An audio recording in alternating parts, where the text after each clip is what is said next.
Today I'm going to talk about Britain's desperate energy crisis and how we might solve it. Now, this is going to be a little more complicated than my regular presentations because the energy industry is in such a constant state of flux.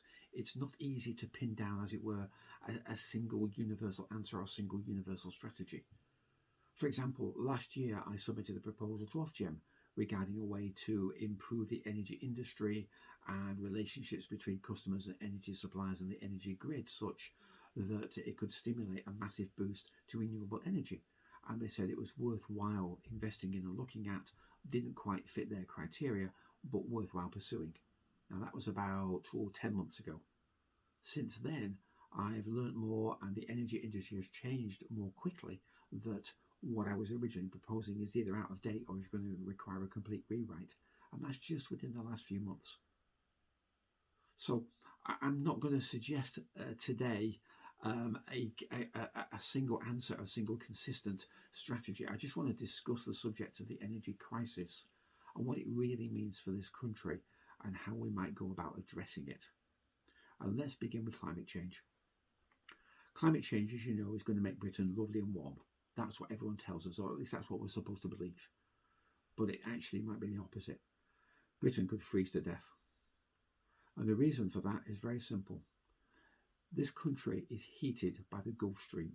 The Gulf Stream is a stream of warm water and warm air that comes from the Caribbean. Now the problem is if that Gulf Stream halts, say mid-Atlantic, as a result of climate change in the ocean currents of the North Atlantic, then that could result in a complete failure of the heating system, what effectively is the central heating system for Northern Europe.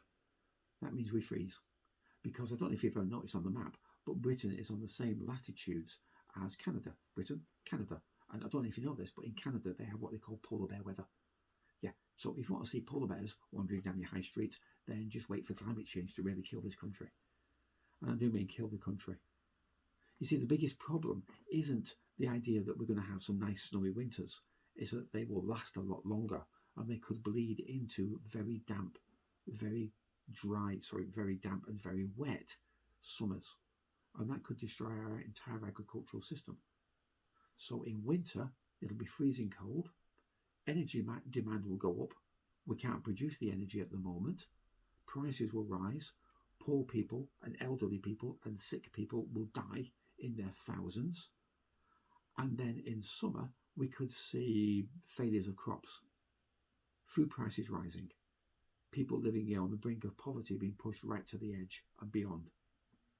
And there's no economic answer to that, no economic plan to address climate change, energy crisis, fuel poverty, food poverty.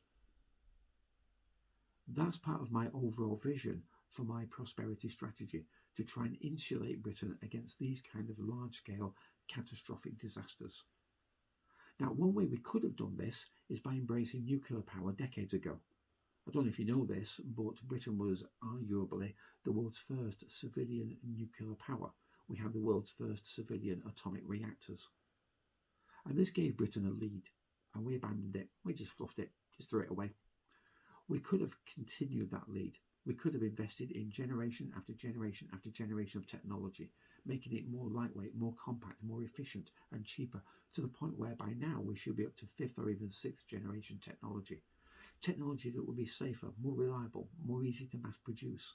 Technology that could have solved our energy crisis long before the freezing winters hit us and killed this country. And that's something we're going to have to look again. Now, at the moment, the general trend in energy strategy is towards things like solar panels on your roof or wind turbines at sea, which is okay as a short-term fix. If you saw my earlier presentation on the housing crisis, I was suggesting up to 8 million affordable homes, high-quality homes, to allow people to live dignified lives, including solar panels on the roof wherever appropriate, and the possibility of investing in a British solar panel industry to supply those homes, so that can be part of an integrated energy strategy. Wind turbines at sea are relatively easy to throw up, even though they don't necessarily generate as much energy, and economically there are a lot of arguments for and against. But in the long term, it's going to be mass high energy production that we're going to need, and huge amounts of it. And that's where we're going to have to switch to nuclear. The only way I see at the moment for the long-term strategy, the long-term economic survival of this country, the economic energy survival of this country is going to have to be to go down high technology, super technology routes. And the answer always comes back to nuclear. Everything else is just a stopgap measure. So that's my overall vision of what could come. We have an energy industry in tremendous flux, constantly renewing itself, but at the same time, a lack of serious investment in production, a lack of nuclear investment or any other large-scale investment, hence the massive crisis that we've faced over the last few years, hence the massive price rises and the immense stress that many families have faced. That stress could continue if climate change really bites this country hard. It could kill this country.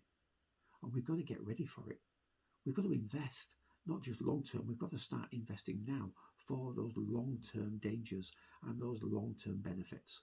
The opportunity to rebuild our energy industry has got to be taken now. And that's part of my prosperity strategy.